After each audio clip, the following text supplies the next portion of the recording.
Now, America is sending its top diplomat, Antony Blinken, to the Middle East for talks with Israel and Palestinian leaders after the ceasefire agreement between Israel and the militants in Gaza. Well, Laura Trevelyan is in Jerusalem for us. And Laura, Antony Blinken into the region, but two immediate tasks: getting a ceasefire to hold and then getting aid in, and then longer term, getting the parties back negotiating. That is a huge challenge, isn't it? It certainly is, Matthew, and this ceasefire between Israel and Hamas is just 3 days old, but in a sign of how tense things are, here in Jerusalem today, 2 Israelis were stabbed and the suspect was shot dead. Well, joining me now for more on this and the general political situation is the Deputy Mayor of Jerusalem in charge of foreign relations, Fleur Hassan-Nahoum. Thank you so much for being with us. Can I just ask first for your reaction to this stabbing of 2 Israelis here in Jerusalem, and if this shows how fraught intercommunal relations are after that 11-day conflict?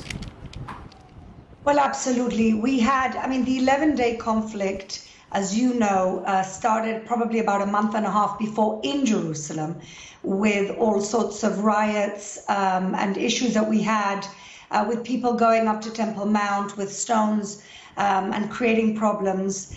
And so that's how it started. So it's not surprising that there are still some lone wolves trying to create trouble. I hate to say it, but it's something that is not strange in Jerusalem. But ultimately, I do believe, I really truly believe, that this is a very small, marginal, fringe minority. Most Arabs who live in East Jerusalem want to get on with their lives, get on with their day. We're doing a lot of work in bridge building. We're doing a lot of work in bridge building in civil society, with spiritual leadership, with communal leadership. And, you know, I live in this kind of double take that during the day I'm meeting with leaders of East Jerusalem. We're building things together, schools, parks, high-tech parks.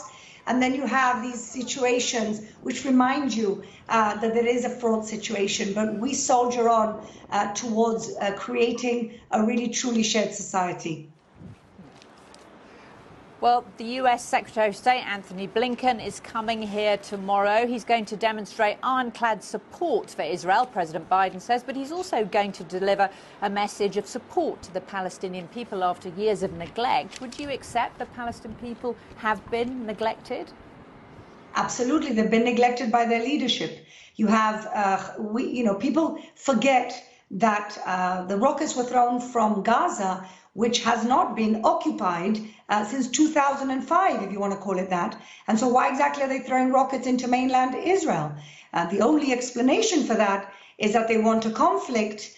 They don't accept the existence of Israel. They don't accept that there should be a Jewish state here at all. So yes, the Palestinian people have been neglected. They've been neglected by Hamas, who instead of using international aid to build hospitals and schools and an economy, a viable economy, have been using it for tunnels and weaponry. And they've also been neglected by the Palestinian Authority, by Fatah, the leadership, who engage less in violence, but unfortunately is a very corrupt leadership that basically only favor the leaders and their family members and don't really do much to develop the potential of their own people. So absolutely, they've been neglected.